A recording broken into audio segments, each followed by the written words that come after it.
Hey everybody, it's Michael. I'm back again with another one of my walkthrough videos, but today is a bit special because today I'm actually doing a video that was requested. And to be more specific, this request came through a donation in the Jack Vasel Memorial Fund. What is the Jack Vasel Memorial Fund? The Jack Vasel Memorial Fund is a charity founded by Tom Vasel, who you probably all know. And the idea is that this charity helps people in need, people from the gaming community. And while I'm lucky enough to never have needed their services, I think they do tremendous work. If you take a close look at the homepage, and yes, I'll provide a link in the show notes, then you can find more information. What they also do is a special fundraiser at the end of each year through Board Game Geek in the form of a big auction where basically everybody can put whatever he wants up for auction. Designers can put up signed copies, anybody can put up old copies of games, rare copies, people can provide services, and then everybody can bid on it, and the bids go to the fund. And what I did is I put up one of my videos for auction, so basically whoever would win the bid would be able to determine which game I would make the video about. And Maho on Board Game Geek, her profile should be up here right now, made a very generous contribution, so thank you very much for that, Marion. And she requested that I show you the Fallen City of Karez, and so that's why we're here today. The Fallen City of Karez is by Elad Goldsteen and his company Golden Egg Games. It's for 3 to 5 players, 120 minutes, ages 12 and up. It's a fantasy strategy game. Basically it's set in an old fallen city, the Fallen City of Karez, and the players are tasked to rebuild the city within the course of the game, 8 rounds. And if they're not able to do that, then everybody loses. But if they are, then whoever has collected the most prestige will win. So, as you might gather, this is a semi-cooperative game, so there's only one winner, but there's something built into it where all players have to work together or they will all lose. Gameplay and mechanics-wise, the game offers a curious combination. On the one hand, you have the part where the city is being built up again, where you acquire buildings, perform actions in them in a manner that could be described as worker placement, where you gather your resources and so on and so on. On the other hand, and thematically, this is because there are certain threats outside the city, and these threats have to be encountered and overcome, because otherwise the city can't prosper properly. And for that you have basically an RPG-like element where you draft heroes, level them up, equip them with different items, and then send them out on these adventures, dungeons basically, where they encounter monsters in dice-based combat. This game was on Kickstarter, I think in late 2012, and was then published in 2013. There is a bit of discussion online about the clarity of the rules, so I hope that I can make some contribution to the understanding of how this game is played with this video. And so in order to do this, I would now like to show you a 4-player game of the Fallen City of Karez. Have fun! I've set up a 4-player game, and as always, let's take a brief look at the components first. The main part of the board is of course occupied by the city itself, but there's also some additional information that we'll take a look at now. Down here we have a turn order track, and the game will go for 8 rounds. Here we have a spot for a visitor that has come to the city, and this is determined randomly each round by drawing them from this stack. Then here we have the city state indicator. Basically the city has 3 different levels: town, village and city itself. And of course the city starts at the town level, which means that only the blue buildings are active. Over here we have the city center, where we have 5 citizens and 2 adventurers, and this is the normal setup for a 4-player game. As soon as we have 7 or more citizens in there, the town will actually become a village. And our goal is for the city, well, to become a city at the end of the game, because if it isn't a city at the end of turn 8, then everybody loses. Up here we have the 3 different encounter cards, one for each of the 3 levels, and since we're currently at the town level, this card is already flipped up. Then over here we have the stock of the various different cards. We have the different monsters and heroes. We have instant items, normal items, and the strangers. Over here we have a turn order track, where each player already placed one of the guild tokens according to the predetermined starting order. Over here we have a supply of hero dice, monster dice, defensive dice, a wound die, treasure dice, more adventurers and citizens, gold, activation tokens for the different states of the city, level up tokens, valor tokens, threat tokens, wound tokens, and crystals. And then we have each of the 4 players' guilds, starting over here with the Arcane Guild. They would normally go second in turn order, but since the Public Guild, who goes first, is not playing, they are actually going first in this game. They start with the Wishing Well building, so this already has their token on them. They start with 2 gold, then 3 different monsters, an undead, a humanoid, and a beast, and those are drawn randomly from the stack, and those are kept hidden. Of course, the player can look at them, but the others don't know. And then 6 of his guild tokens. Then we have the Builders Guild. They start with Blacksmith and also 2 gold, and an undead monster and a hero. And heroes are also drawn randomly, but then turn face up in front of the player. In this case, it was a knight. The Trade Guild starts with Marketplace, 3 gold, also a hero and a humanoid monster, and they drew a ranger. And finally, the Heroic Guild starts with the Inn building, only 1 gold, but 2 heroes, and those are a wizard and a cleric. And finally, over here we have a reference sheet. This doesn't come with the game, but it's the official reference sheet that can be found, for example, on BoardGameGeek. And then we're already ready to start the game. And if you take a look at the turn sequence summary on the back of the rules, we see that first there is the actions phase. So, starting with the Arcane Guild, players will take turns performing actions until everybody has passed. Now, the Arcane Guild has the special victory condition, which only counts for them, that they will get 1 victory point for each 2 threat cubes in their private dungeon, so this is something they should work towards too. But let's take a brief look what actions are actually possible. You could acquire a building, but the thing is, you can only acquire buildings that are available, and right now, all the buildings that are available at the town state are already in possession of either the city itself or the players, so this is not possible. Then you could always send to work, which is probably what you'll be doing. Then you can buy equipment, but there's no equipment out yet.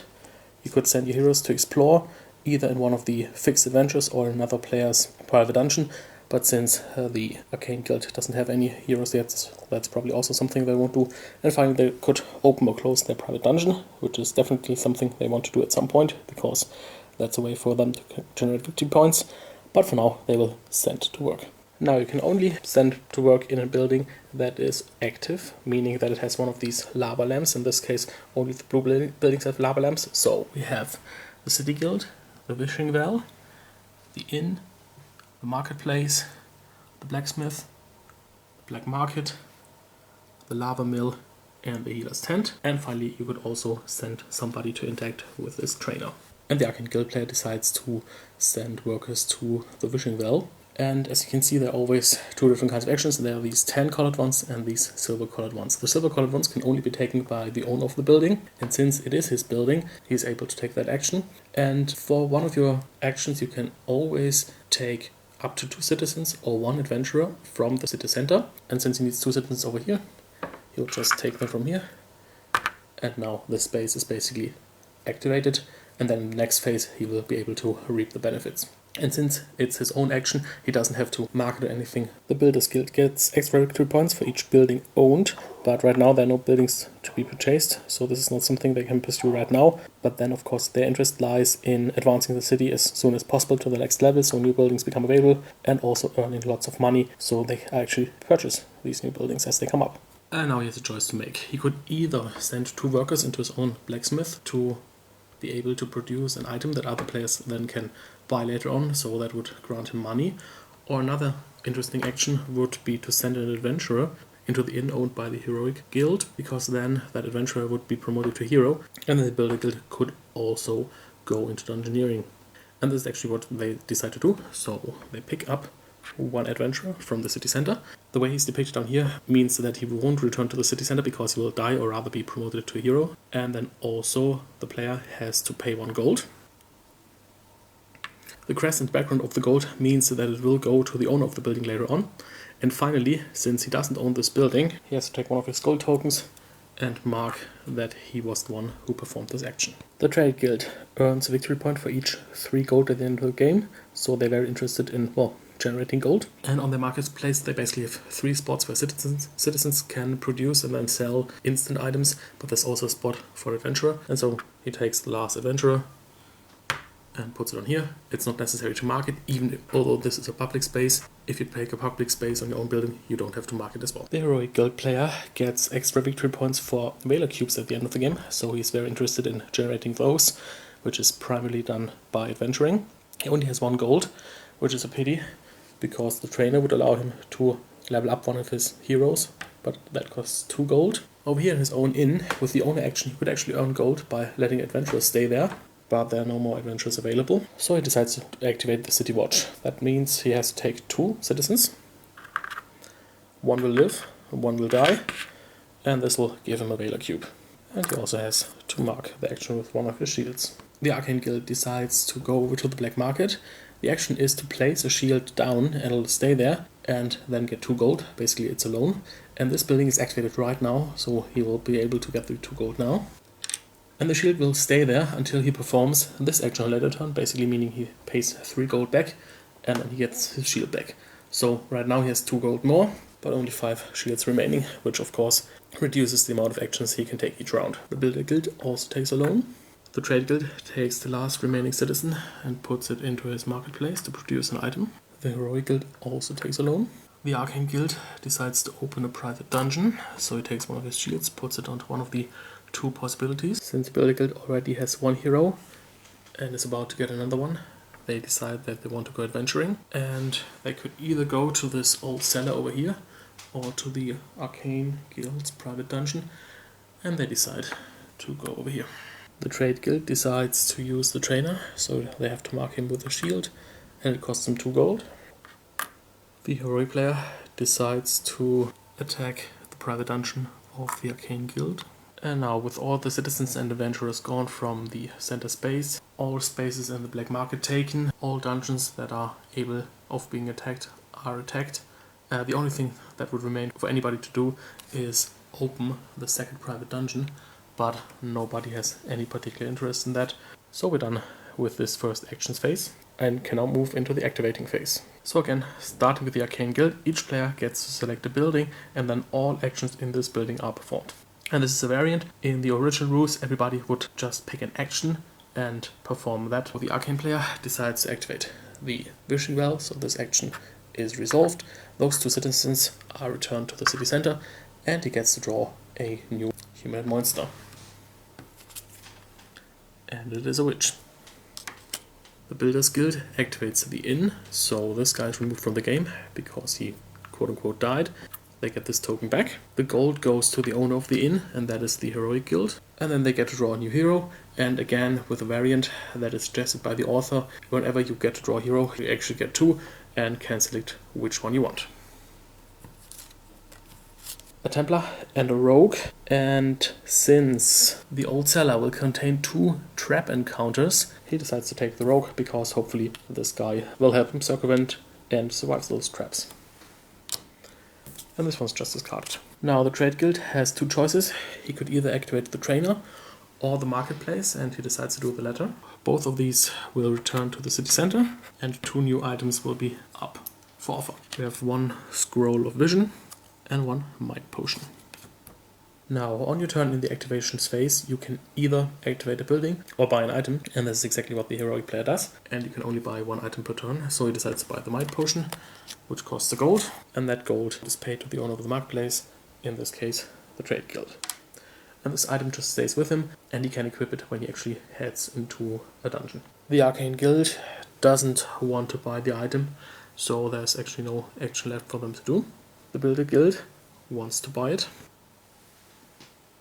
The Trade Guild activates the trainer, so the money is discarded, he gets his token back, and now he can put a level up token on a hero, and the level up token is either another hit point or +1 attack. The Ranger has basically an attack of 2, 1 die and 1 fixed attack, and also 2 hit points, so depending on whether he wants to make him more offensive, he now has to decide what he wants to do, and he decides to add another attack. Then the Heroic Guild activates City Watch, so this guy is discarded, this one returns to the city center. This token is removed, and the Heroic Guild gets 1 Whaler token.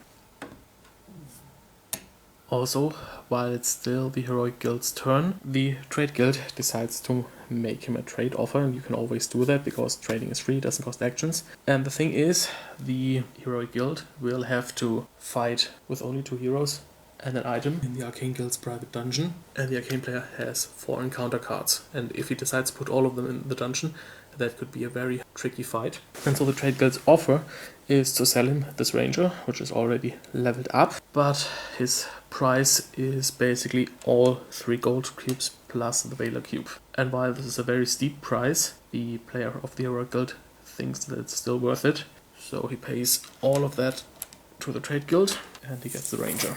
Then all activations are done, and so we move to phase 3, the Adventures phase. And the Adventures phase is resolved from left to right. So first of all we have the Builders Guild exploring the old cellar. Now first of all the Builders Guild has to decide whom to send, and they decide to send both. And they're ordered in initiative order. So basically the Rogue has an ability that he'll always go first, and the Knight has the ability that he'll always go last. So these are basically 2 distinct rounds of initiative. And then we have to decide whoever gets the Scroll of Vision, but it really doesn't matter. The Knight can carry 1 item, the Rogue can carry 2, so let's just give it to the Rogue. And then we draw the first encounter card that is depicted on the adventure, in this case a trap. And traps work a little bit different than other encounters. So basically the initiative order doesn't matter, all we do is apply the dice. So basically the Spike Pit will roll 2 blue dice, it will have a fixed hit of a blue 1, and then the Rogue has 2 defensive dice. This 1 is a hit because there's a 1 depicted on the Knight as a possible hit point, and we don't have any defensive dice showing a 1, so this is a damage, so wound marker is placed on here. The 3 doesn't hit anything. The 4 would hit the Rogue, but we have 2 defensive dice showing a 4, so these 2 are cancelled out. So basically we survived the Spike Pit, and the Knight took 1 point of damage. And the Spike Pit is discarded. Next up is an Undead, and it is a werewolf. So with non-trap encounters you can always choose whether you want to flee or fight, but in this case we decide we want to fight. And now the initiative is basically the Rogue because he always goes first, then the werewolf because he doesn't have any special icons, and then the Knight would go last. Now we have the Scroll of Vision, which ability would be to make the entire party move first. This wouldn't affect the Rogue, and basically moving first would cancel out the Knight's special detriment ability. Then the Knight and the werewolf would be able to act at the same time. But he decides that it's not worth it, so the Rogue will attack first. He will roll his 2 defensive die and 1 offensive die. The offensive die is a 2, but the werewolf doesn't have a place where we can put this. And then we have a 4 and a 2, which is great, because we can put the 4 here as a defensive measure basically, and the 2 over here. So if the werewolf would roll a 4 or 2, then these defensive die would trigger, and the hero wouldn't take damage from that attack. And then it's werewolf attack. He has a fixed die of a 5, which is not a problem because nobody has a spot for that, and then 2 dice. So we're lucky, because the 5 has nowhere to go, and the 2 doesn't either.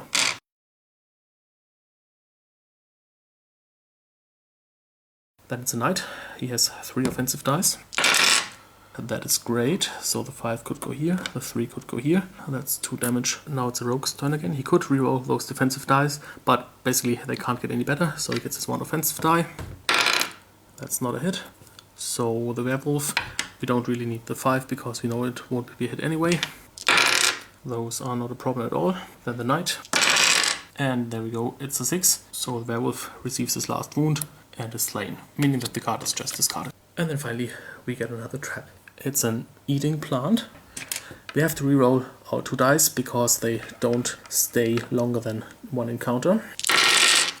Okay, the 2 3s were lucky because they wouldn't hit anything. The 1 would actually hit, but we have a defensive one, so we survive without any further damage. The eating plant is overcome. So the Builders Guild was able to master the old cellar, meaning that this threat is discarded. The player gets to keep this card, he receives 1 Valor Cube, and he can roll the treasure dice once. And that is a crystal. Crystals are either worth victory points at the end of the game, or there are certain effects where you can use them. And finally his heroes are returned, and the Knight still has that 1 point of damage until he's healed. Now we have the attack from the Heroic Guild on the private dungeon. So what happens first is that the Arcane Guild has to compose the dungeon. They have 4 cards available, they have to put those in a stack, but they can't have the same type of encounter immediately after each other. So for example, this would not be possible. The Heroic player of course sends every hero he has, so the Ranger has a go first ability, the Wizard and the Cleric don't. And he decides to give the Potion of Might, which grants extra attack to the Ranger, so he will benefit of his first strike ability. And the first encounter is a Witch, which has normal initiative. We could now flee if we wanted to, because from a normal non-trap encounter you can always flee, but we decide to, face this. So the ranger goes first. He has a fixed hit of a 2, which doesn't do us any good. Then he has 2 regular dice. And then we could decide to use the might potion, which would grant him an additional 2 dice for the entire encounter. But since the witch doesn't have any fixed dice, which would get us into any trouble, he decides that he won't activate the might potion just now. So he gets his offensive dice plus 1 defensive die. The 3 is good, and the 3 can be used to shield himself. The witch gets 4 blue dice. The wizard gets 3 dice plus a fixed hit of 4, and the cleric gets 2 dice plus a fixed hit of 5. Okay, the 2 1s are not dangerous. The 3 can be blocked by this defensive die, but the 5 is a hit that we have to inflict on the cleric. Then the 4 automatically hits. The 5 is no good. And then here we have a bunch of not very helpful stuff. So we go into another round. A defensive 6 can be used either on the wizard or the cleric. Let's pick the cleric because he's more wounded already. The 2 1s are no good. The fixed 4 and 5 are no good, so let's just pick our 5 dice for the heroes plus the other 4. Unfortunately, we didn't get any 3, but there's a 5, which is another hit on the cleric, and a 3, which is a hit on the ranger. And on to the next round. The ranger decides to not reroll the dice. Of course, he could hope for a 3 to save him from dying, but it doesn't really matter, and the 6 is something we already have. And we're lucky because that is a 3, which takes care of the witch. And it's time to face the next monster, which is a griffin, who also has the ability to go first. And since the ranger has a fixed 2 which fits with the griffin, we decide to not use our potion again, just hope for the best. So 2 dice for the ranger, 1 defensive die, 2 for the griffin. And that's looking good. The 2 2s are not dangerous, and the 2 and the 1 take care of the griffin. Then next up is a goblin. The ranger rolls his dice. 1 and 3 are no hits, and the 5 is no good either because there's no 5 left on our hit points.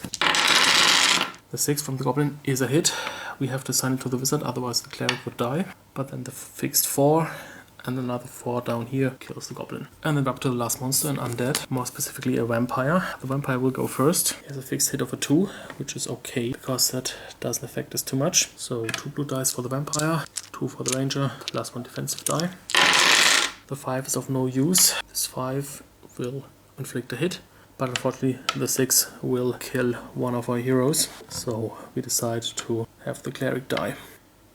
Since the cemetery building is not active yet, slain heroes just go to the discard pile. Then it's the wizard's turn. He doesn't have any luck, so we're back to the vampire and the ranger. And since this could be a very close call, the player decides to actually use the might potion. So it's tapped, reminding us that we get +2 attack dice for the rest of the encounter. And here's the 6 that we're looking for, so the vampire is definitely gone. And the 1 and 2 are no longer dangerous. So we've successfully overcome this encounter. Since this was an instant, it is now discarded. It was only basically a one-shot, and we're victorious. Whenever you successfully conquer a private dungeon, it is shut down, so basically this token returns, which is not too good for the Arcane Guild. Basically, that was a huge waste of time and resources. And then you also get 1 Valor Cube and 1 Treasure Die roll for each 2 monsters encountered. Since there were 4 monsters, the Heroic Guild receives 2 cubes and rolls 2 dice. That's an item, and that's 2 gold. You simply draw the item from the stack, and it's Boots of Speed. Since they are item and not an instant, they are always in effect, would let the character go first. And also, if the character would be a knight, it would also add 1 defensive die.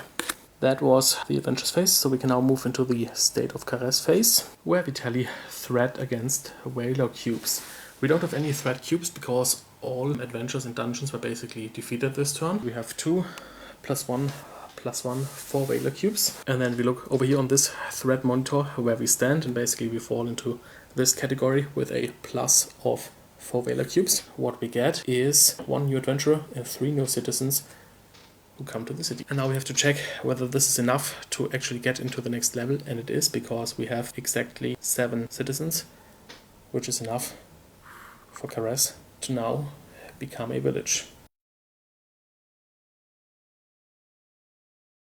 And then we go into turn end and replenishing. That means that we not only get a new town adventure, but also a new village adventure. And also all green buildings are now active and available for purchase. So the cemetery, the tower, the workshop, storyteller, barracks, the arena, and the library. You also need a new visitor, so the trainer is discarded. And we get a Bard's Tale, which transforms threat into valor. And then we have to determine a new turn order based on the valor cubes. So the Heroic Guild has 2, they will go first. And both the Builders Guild and the Trader Guild have 1, but then the tiebreaker is the original turn order, so the Builders Guild will go first. And then finally the Arcane Guild has no valor, so they will go last. And then we can move into round number 2.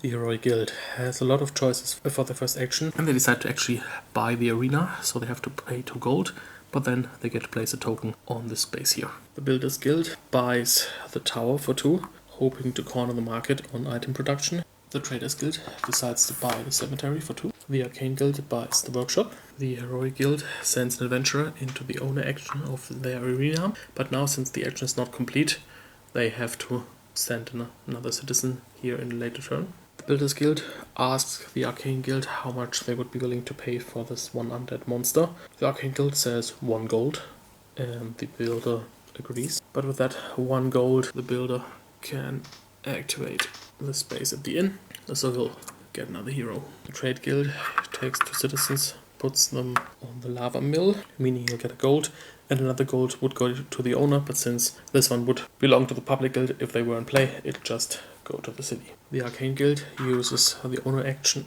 on their wishing well. The Heroic Guild sends 1 citizen to this action of the arena that is now complete, and then he gets to place another one, which is puts on this action. Again, he doesn't have to place a shield because he's the owner, and he has to place one of his valor cubes along with it, but that'll give him another hero. The Builders Guild places a token on the healer's tent, meaning he can declare any of his heroes as resting for this turn. That means that they're too exhausted to go adventuring, but at the end of the turn they will be healed of all their wounds. The Trade Guild moves a citizen up here.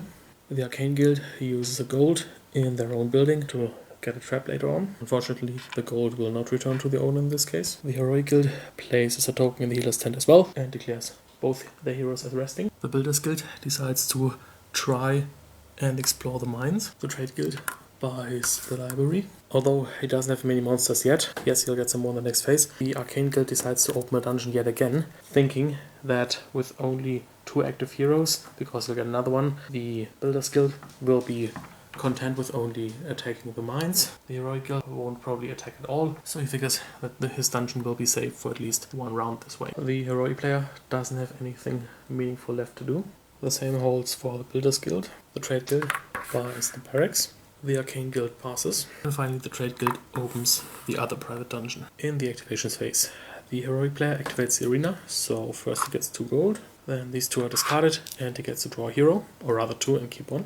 He gets a Cleric and a Templar, and he decides to keep the Templar. The Builders Guild also receives a hero, and the gold goes to the Heroic player. A Rogue and a Ranger. He decides to go with the Ranger. The Trade Guild activates this worker and puts a Telekinesis scroll up for offer. The Arcane Guild gets a trap.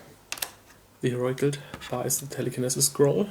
The Builders Guild doesn't have anything left to activate, so the Traders Guild gets 1 gold. Then the Arcane Guild gets a humanoid monster. And then we're done with the activations and can move into the adventures phase, where the Builders Guild will try and conquer the mines. He sends both the Rogue and the Ranger. It doesn't make sense to equip the Scroll of Vision to anyone because they go first anyway. And then the first monster we encounter is a humanoid. It is an orc, no specific abilities. The stat 2 doesn't do anything, so basically we roll 3 defensive dice and 2 offensive dice. The 3 is the hit, and all of these are useless because they don't match anything. The orc rolls 2 dice, and we're lucky, none of them are hit. Back to our heroes. And there's another 3, so the orc is done. And the second and final encounter is a beast. We have a chimera. Since it's a beast, it has 2s, and the ranger has an automatic 2.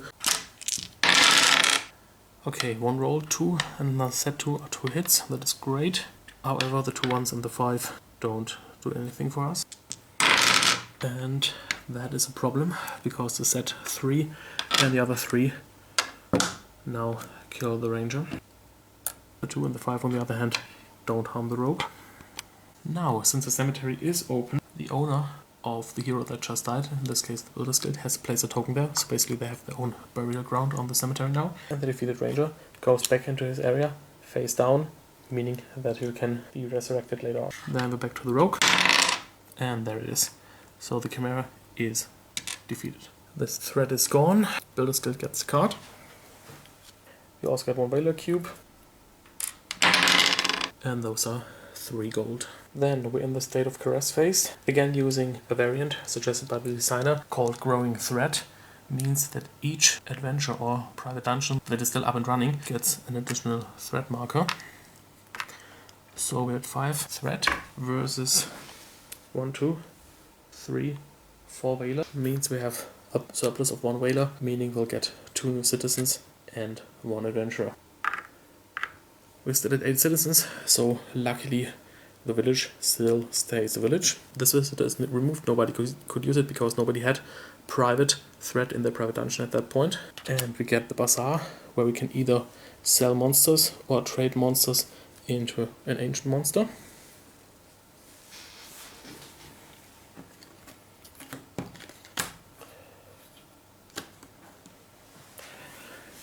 Then all heroes that rested are healed.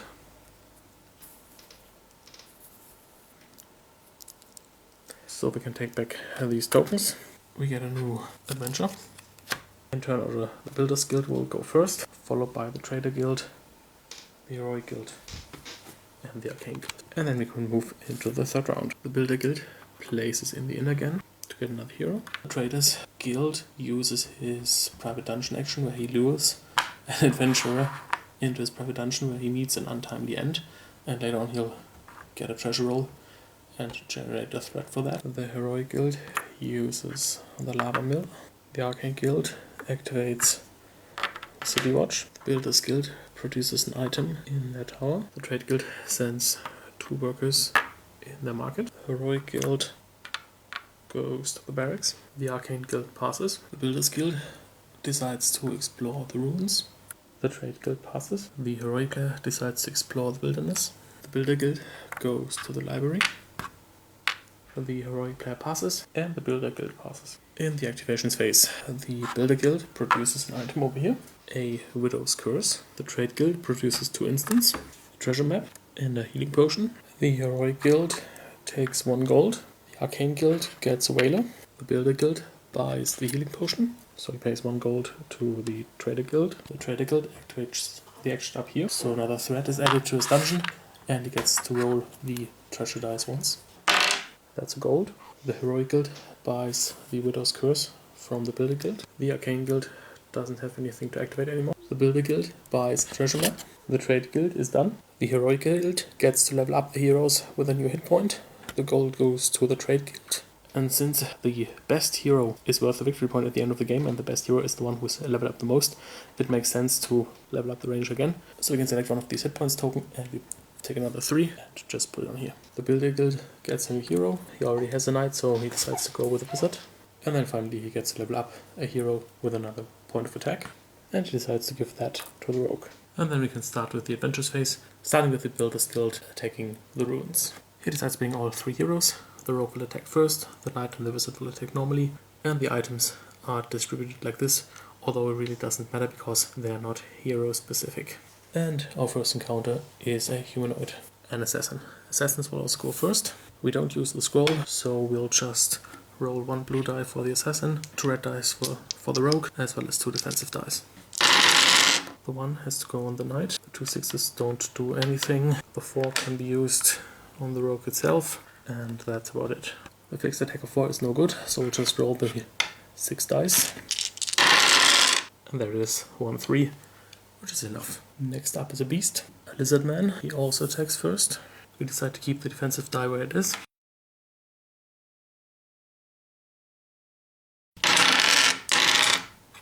The 1 goes on the knight.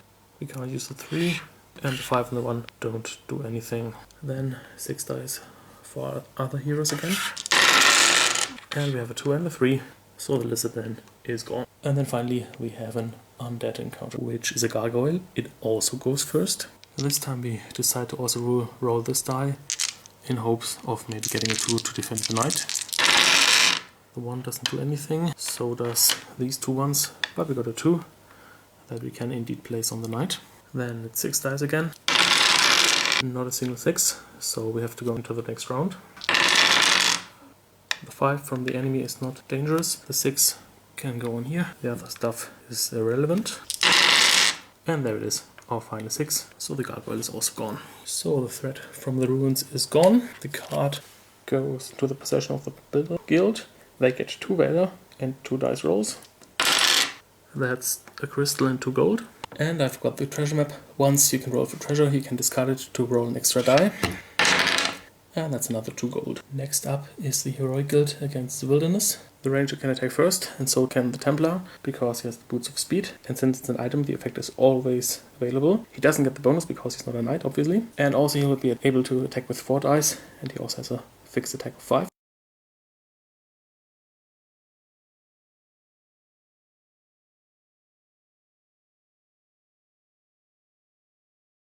And the wizard has the scroll. The first opponent is a beast. It's a manticore, and then he will roll 4 dice and he will roll 2 dice. The 5 is of no use. The fixed 2 can go over here. Then we have a 1 that can go over here. The manticore's fixed attack of 1 is not a threat, so we just have his 2 dice. The 4th of the wizard is also not relevant, so he gets 3 dice because we decide to not use the scroll.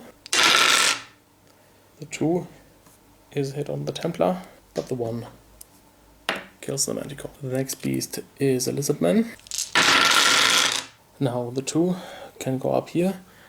Unfortunately we don't have a 3. Our defensive 3 can go into the range itself, and the 1 from the Lizardman doesn't do anything. Then the Wizard, and there it is, the other 3, so the Lizardman is defeated. Then we have a trap.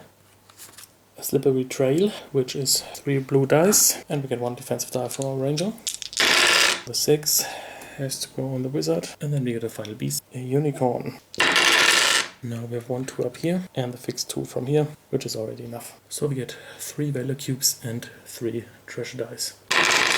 And that's 2 crystals and 2 gold. Then each threat of the private dungeons rises by 1, so we have a total of 5 threat against 1, 4, 5, 8 valor, meaning we're at plus 3 valor, so we get 1 adventurer and 3 citizens. But that only puts us at 10 citizens, so not quite enough for Karez to become a city yet. We reveal new adventures.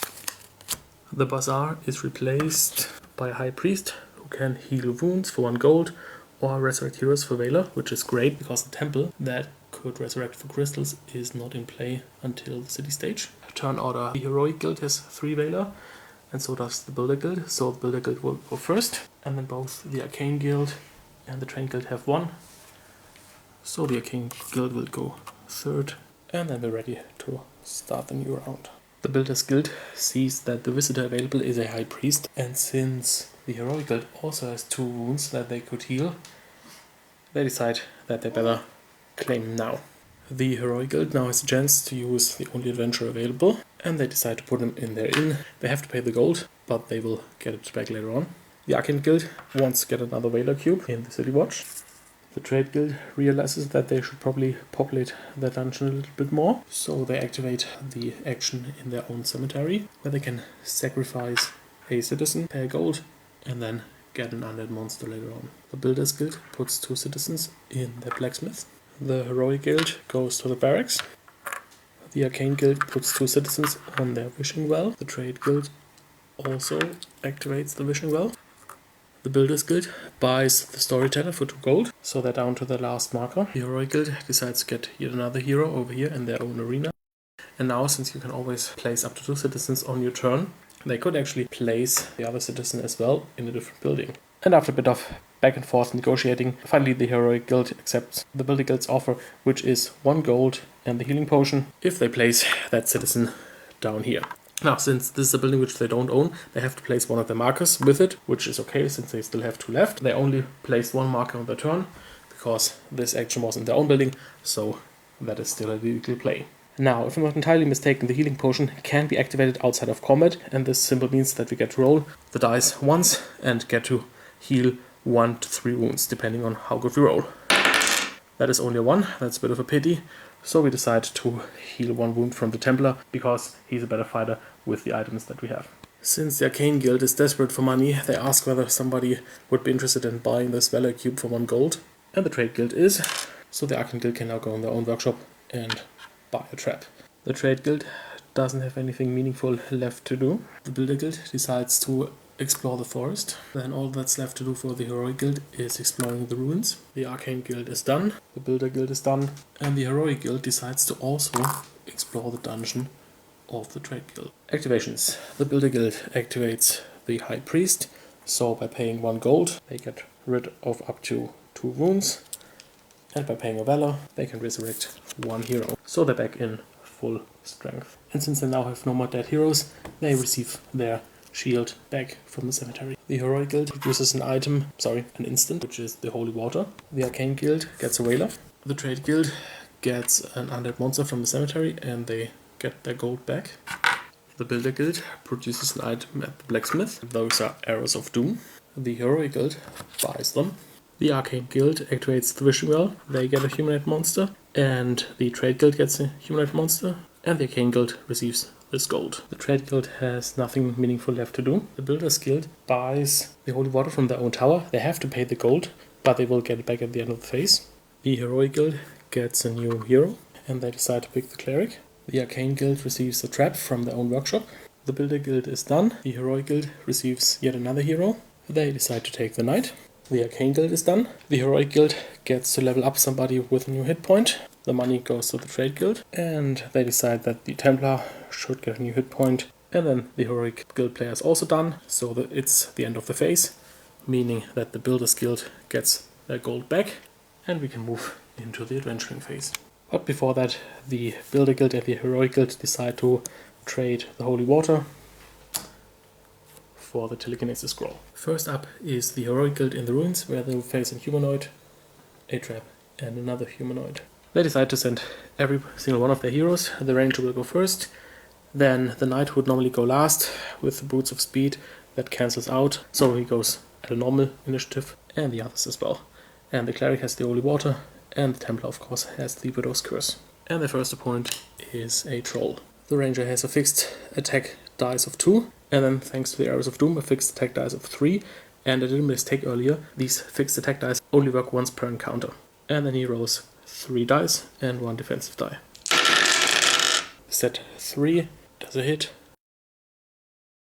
So that's 2 hits and the Troll is gone. And to do things properly, we should have turned and activated the Arrows of Doom when we used that one-time ability to add the fixed 3, but then at the end of the encounter we can ready it again and face on its opponent, which is a trap, a Spider's Web. So we have a fixed 4 and 2 dice, and we get 1 defensive die from the Knight and 1 from the Ranger.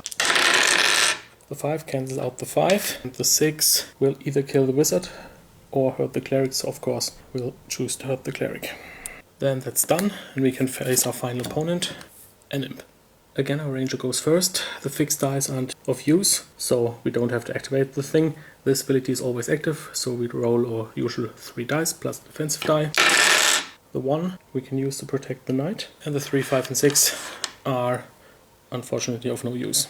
Now, the Imp needs a 4, and the Wizard can provide that, so basically we don't have to roll our other dice. The only thing that's interesting is the fixed 1 from the Imp, but that can be cancelled by the defensive die, so let's just roll the 1 blue die for the Imp and the defensive die for the Knight.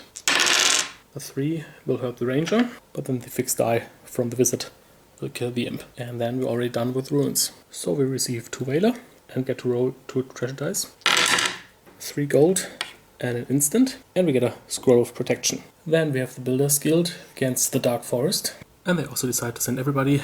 The Ranger and the Rogue will go first, then the Wizard and the Knight will go last, and the first encounter is a beast, a giant spider. The set die of 2 is no use, so we just roll our 3 dice plus 3 defensive dice.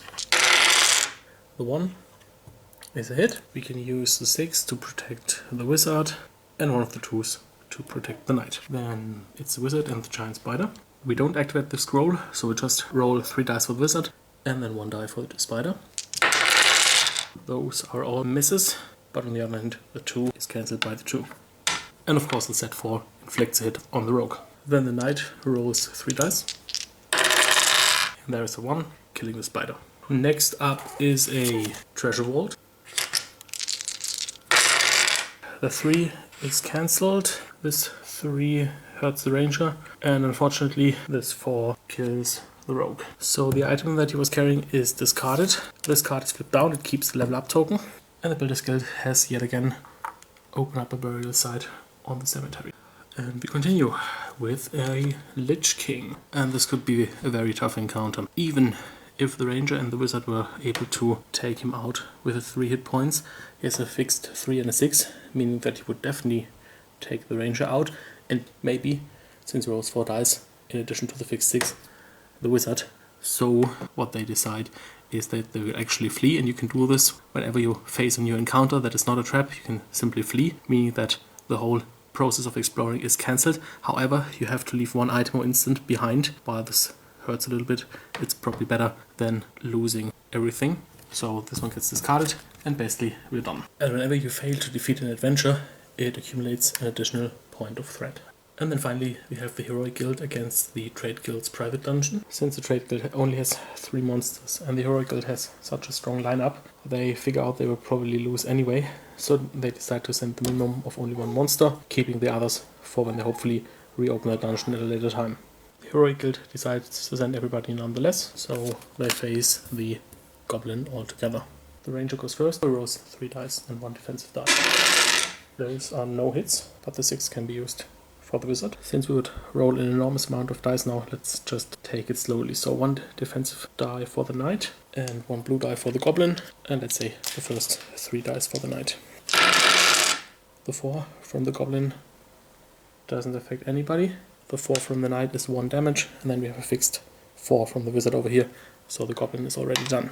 And since this was only 1 monster and you only receive 1 valor and 1 die roll per 2 monsters, basically the Heroic Guild gets nothing. But nevertheless, this dungeon is closed and the threat is removed. Then we add threat to the existing encounters. So we're looking at 7 threat against 1, 3, 5, 8 valor. So we're at +1, meaning that we get 1 new adventurer and 2 citizens. So we're at a total of 8 citizens, so Karez is still a town. Then we get a new adventurer. Note that this is also a green one. At the setup of the game, beneath all the blue ones, a green one was placed, which is a pyramid. Then the High Priest is removed and replaced with a caravan. And then the Heroic Guild will go first, then the Builders Guild, and the Trade Guild, and the Arcane Guild. And we move into round number 5. Since all players are going to lose if Karez isn't a city by the end of the game, they decide that it's maybe time to cooperate a little bit more. So they agree that they have to reduce the overall threat by defeating those 2 adventures. Arguably, the Arcane Guild could just close their private dungeon, but on the other hand, they argue that this is their livelihood basically because they get victory points for threat. So with the growing threat at the end of the round, we'll look at a maximum of 4 threat if the other players manage to close down these adventures. And for the maximum gain in citizens, we would need a +5 in valor, so 9 valor altogether. That's doable. On the other hand, even if we get 4 citizens to get 12 or more, we can't lose any citizens this turn because we only have 8. So the second thing that everybody agrees on is that no citizens will be sacrificed this turn. The Heroic Guild decides to use the caravan. The Builders Guild sends the only adventurer into their storyteller. The Trade Guild decides to produce 2 instants. The Arcane Guild wants to produce gold. Since he has nothing better to do, and seeing that they probably need all the items they can get, the Heroic Guild decides to send workers into the blacksmith. The Builders Guild sends 1 citizen into the storyteller, so the action is complete, and the other one into his tower. The Trade Guild puts money into the workshop. The Arcane Guild is done. The Heroic Guild decides to explore the forest. The Builders Guild decides to spend 1 valor. The Trade Guild is done. The Heroic Guild is done. And finally, the Builders Guild decides to explore the pyramids. Activations. The Heroic Guild activates Caravan, so they get to draw an item, and it's a Plate of Will for a Cleric. The Builder Guild produces an instant, a Might Potion. The Trade Guild produces 2 instants, a Scroll of Vision, and a Healing Potion. The Arcane Guild gets 1 gold. The Heroic Guild produces an item at the blacksmith, a two-handed sword. The Builder Guild buys the healing potion. Trader Guild gets a trap. The Heroic Guild buys the two-handed sword. The Builder Guild buys their own might potion. All the other guilds are already done, so it's back to the Builder Guild. They get a valor. And finally, they get a new hit point for one of their heroes, and they decide to put a 1 on the ranger. And before we move into the adventuring phase, the Builder Guild can persuade the Heroic Guild to sell them the Boots of Speed for 2 gold. Then it's the Builder Guild against the pyramids, so 2 traps and an ancient monster. Of course, they decide to send everybody a trapdoor and 2 dice, and then 1 defensive die for the knight and 1 for the ranger. The 4s cancel each other out. This 4 luckily doesn't do anything, and this 2 hits the knight. Then we have a wrong turn, which is just 2 blue dice. 4 again doesn't do anything, the 1 hurts the knight again. So at this point the wizard decides to use the healing potion. And we're lucky we can remove 3 wounds. And then we press on and find a red dragon. So the ranger will go first. He decides to use the might potion. Extra attack dice count for the whole encounter, but nevertheless we have to activate it. So we know that at the end of the encounter we have to discard it. So we have set 2 and then roll 3 dice. So the 2 is a hit, but nothing else unfortunately. And we forgot to roll the defensive die for the ranger. That is a 4, which doesn't do us any good. Now the red dragon has a set 2, which will hit the knight and is cancelled by the boots. The set 5 is not relevant, but then we have another 3 dice. The 4 of the wizard is not relevant, so that's 6 dice plus 1 defensive die. Now the 2 cancels out this one. The 1 is a hit on the knight. It could go on the ranger, but let's put it on the knight. The 6 is a hit on the wizard, 4 is fine, and then we have 1 hit on the dragon. Back to the ranger. The 2 is still available and will cause a hit, and then we have our defensive die and our usual 3 dice because the potion is still in effect. The 1 we can use to protect the knight later on, but the 4s and 5s are of no use. And since I've just run out of wound markers, let's use a crystal instead. It's the dragon, the knight, and the wizard again. This time one of the 2s is a hit. The 1 is cancelled out by that one. The 3 can be used for the rogue later on. The 6 unfortunately kills the wizard. The 2 doesn't do anything, and all of that is of no use sadly. Then it's range again. And there we are. So the red dragon is finally slain, and so it gets 2 valor and 2 treasure dice rolls. And it's 2 items. One is a steel shield, and the other is a ring of power, which just gives +1 attack. Now the only problem is both these items are for a knight, and knights can only carry 1 item, but we'll have to see about that later on. And then it's the Heroic Guild in the Old Forest.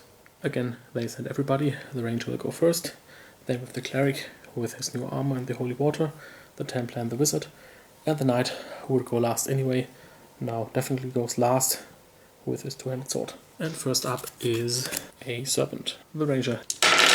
The 2, or any of the 2s, inflicts 1 wound, and the 3 can be used to protect himself. The serpent has a fixed attack of 6 and 1 die. The fixed attack of 6 would kill the wizard, unless we roll a 6 with a defensive die from the cleric. However, we could use the holy water to heal 3 wounds, which would save him. On the other hand, the holy water would give us a fixed 5, which is of no use against the serpent. So let's just see what the defensive die does. The fixed dice don't do us any good, so we have 3 dice for the wizard, 4 for the Templar, 3 for the cleric. So let's first roll these 2. The 1 would do a damage on the knight, the 4 doesn't do us any good, the 6 would kill the wizard, so let's now activate the holy water, so we can heal 3 wounds. So let's basically heal that one, but then it will be there again, and then this one and this one. And now let's roll our attack dice. No 1, so it's now the knight's turn. He rolls 5 dice. And there we have a 1, so the serpent is gone. Then it's a trap. Eating plant. We roll 2, 1 for the plate and 1 for the ranger's ability.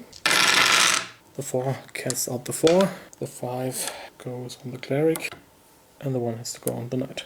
On a second thought, let's use the scroll of protection to put the 5 on there, so it's gone, but the cleric is still not wounded. Then we have to face an undead, which is a zombie. And then we can see that undeads have 5s and clerics deal fixed 5s, and with the holy water would also had a fixed 5, for example, it would have been very easy to defeat an undead, which kind of makes sense.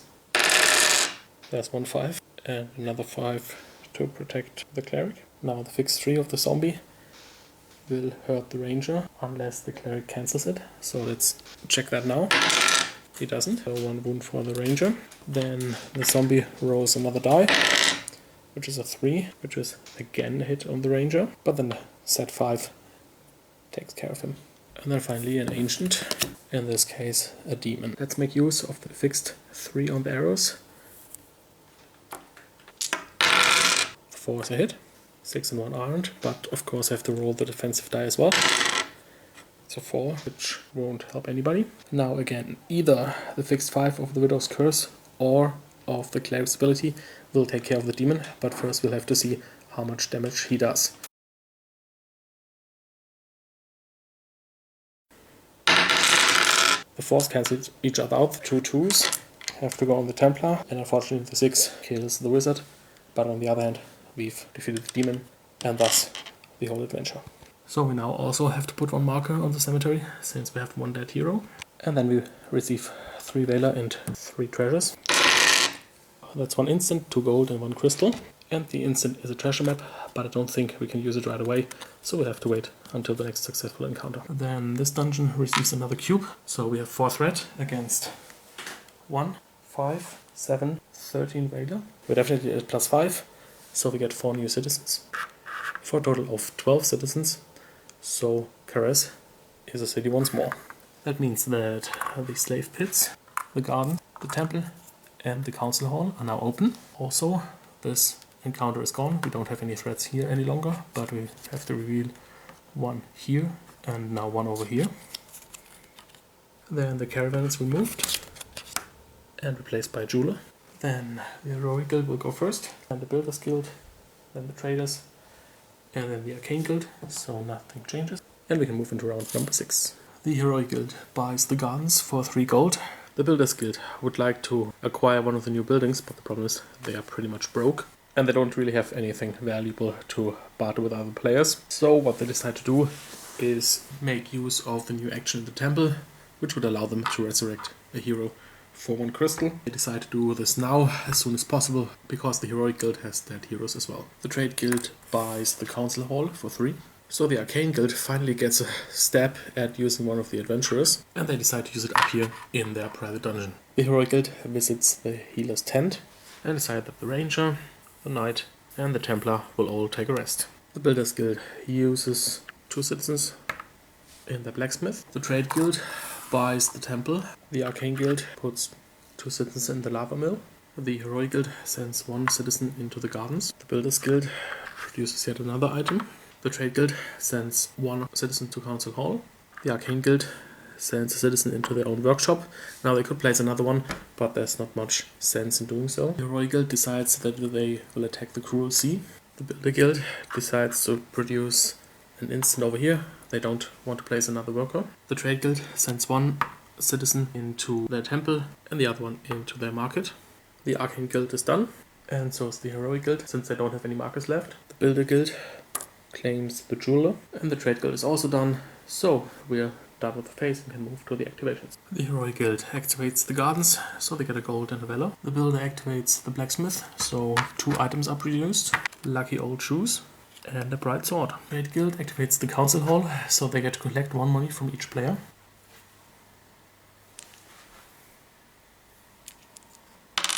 The Arcane Guild gets gold from the lava mill. The Heroic Guild buys the bright sword for 3. The Builder Guild buys the lucky old shoes. The Trade Guild gets 2 gold in the temple. The Arcane Guild builds a trap.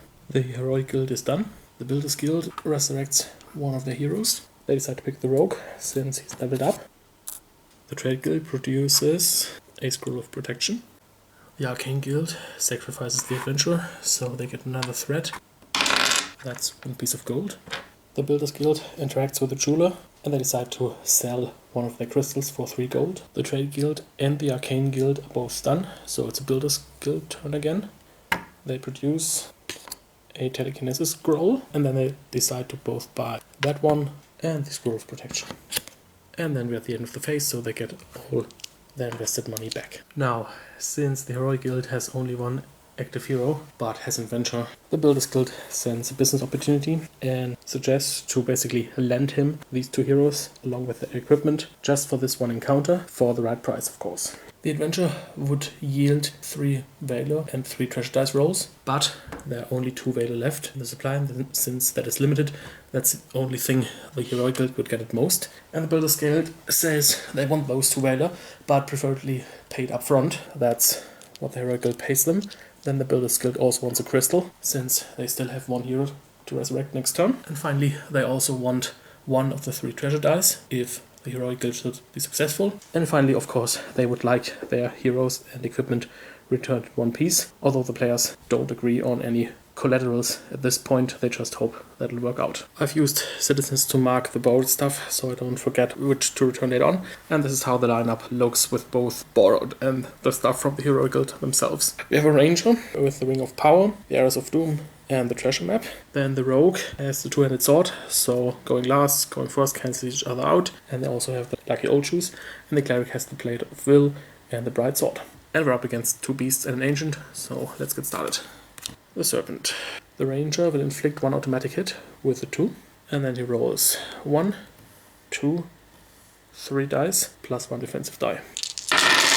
The red dice are of no use, but he can use the 3 to protect himself. Then the serpent has a 6 and 1 die. The rogue has 2 defensive dice and 1, 2, 3, 4, 5 attack dice and a possible reroll. Let's do the attack dice and the defensive die first.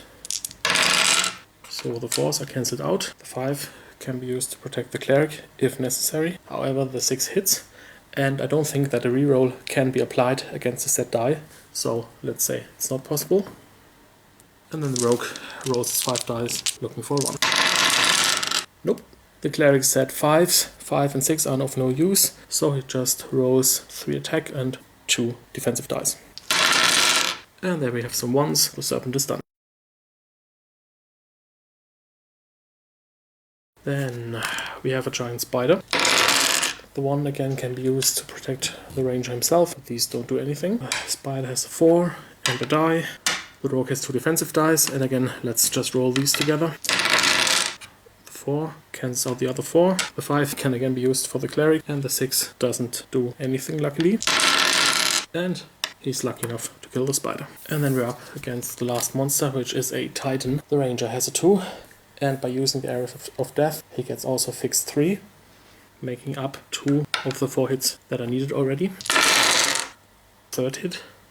These 2 are of no use, but the ranger has done enough already, and the 1 again can be used to protect himself. The titan has a fixed 4, as well as 4 dice. Let's roll those first. Again, together with the defensive dice from the rogue. And I should note that normally, of course, you would roll all the dice together.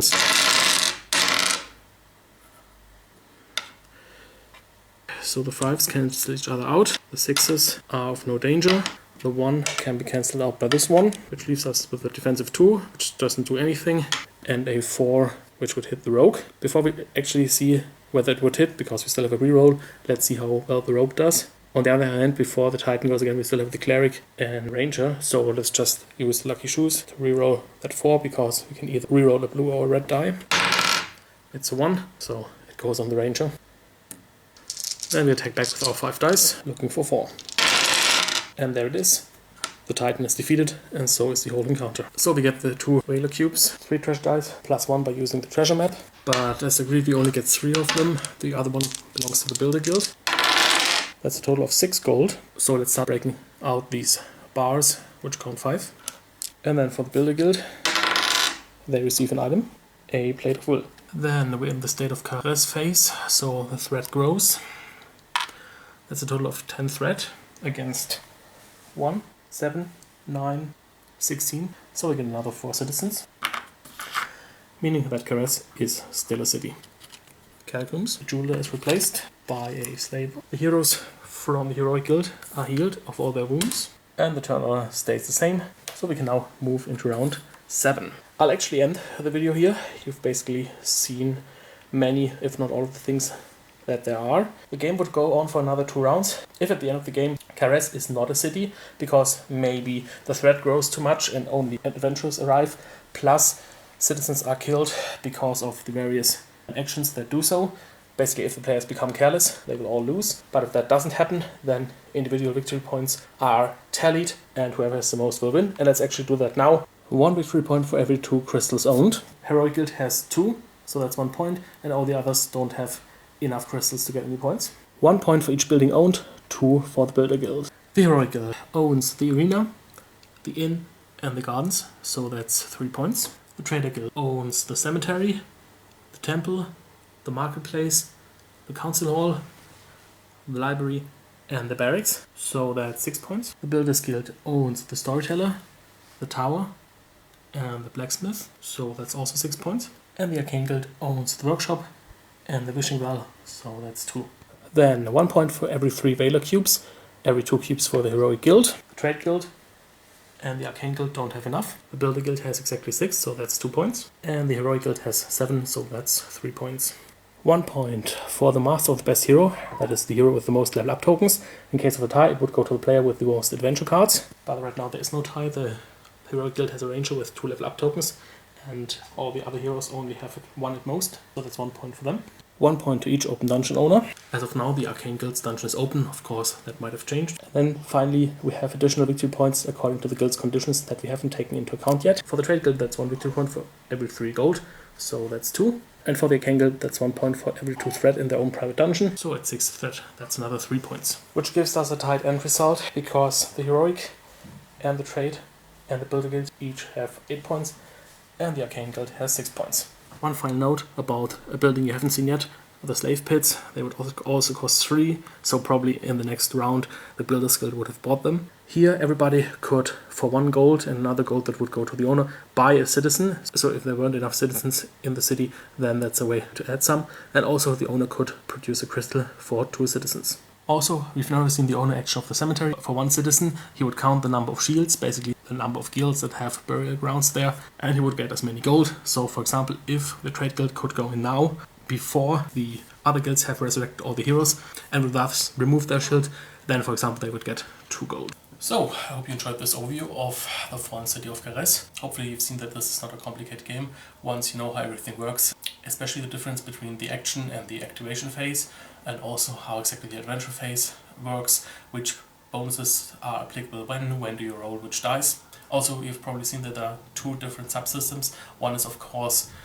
adventuring itself, and the other is managing a dungeon where adventurers can go. In the game, you've basically seen each player doing either the one thing or the other. Of course, it would be interesting to see how things would look like if one player would venture into both. But of course, then he would have to split his resources both ways. So basically all that is left for me to do now is to again thank Marion for her very generous donation. And I guess I'll see you next time. Enjoy playing, and bye bye.